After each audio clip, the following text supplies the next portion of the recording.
ሰግጥ ሰግጥ ሰግጥ ተማሪው ይሰግጥ ሰግጥ መምህሩ ገበሬው ይሰግጥ ሰግጥ ወታደሩ ነጋዴውም ሰግጥ ይሰግጥ ዶክተሩ ብሔርተኛው ሰግጥ ሰግጥ ባላገሩ ከህዝብ ጋር ሰግጥ ጠቅላይ ሚኒስቴሩ ካቢኔው ይሰግጥ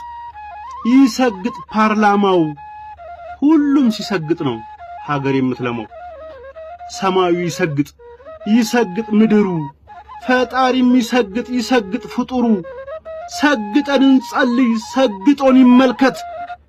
ሰግጥ ለስኬትህ ሰግጥ ለበረከት ምሁሩም ይሰግጥ ይሰግጥ መሃይም ኮከብም ይሰግጥ ትሰግጥ ፀሐይም ይሰግጥ ጨለማ ትሰግጥ ጨረቃም ያልሰገጠች ሀገር ለውጤት አትበቃም ስለዚህ ሁልህም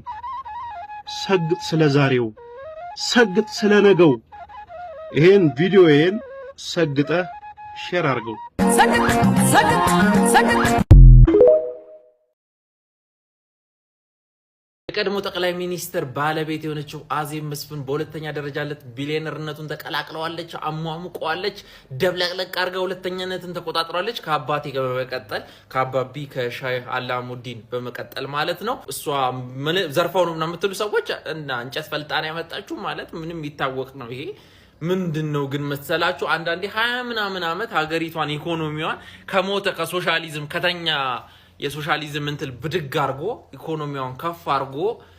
የሄደ አመራር ባለቤት ነችና ኢትስ ኦኬ አንዳንዴ የሆነ እንዴ ልበላችሁ በአካፋ ሰጣችሁ በማንኪያ ብትወስዱ ኢትስ ኦኬ እኔ እንደዛ ነው በዚህ ደረጃ ነው ማምነውና አፍሪካ ውስጥ ነው ያለነው እንኳን አፍሪካ ውስጥ ዓለም ለየትኛውም የውጭ ሀገር አውሮፓውያን በደንብ ህጋቸው እንኳን እንትን ያለው ላይ ዘረፋ ያለ ነው ብር ማልተቀምጦ ብር አለመምዘዝ ዘረፋ ግን ፍጥጥ ያለ ሙሉ በሙሉ ማህበረሰቡን አድቅቆ እንዲህ ለነገ ማያስቀር ዘረፋ ሲሆን ነው ለራሳቸውም ማህይብነታቸውን ለማህበረሰቡ ውስጥም አመጽኑ ምንም የሚያመጣው እንጂ ዘረፋ ሁሌም አለ አይጠፋም መቼ የሚጠፋ ነገር አለ የሰው ልጅ ካራክተር ነው እና ያው ሰርታም ሊሆን ይችላል አይታወቅም ስለዚህ የህዝብ እንባ ነው ብሎ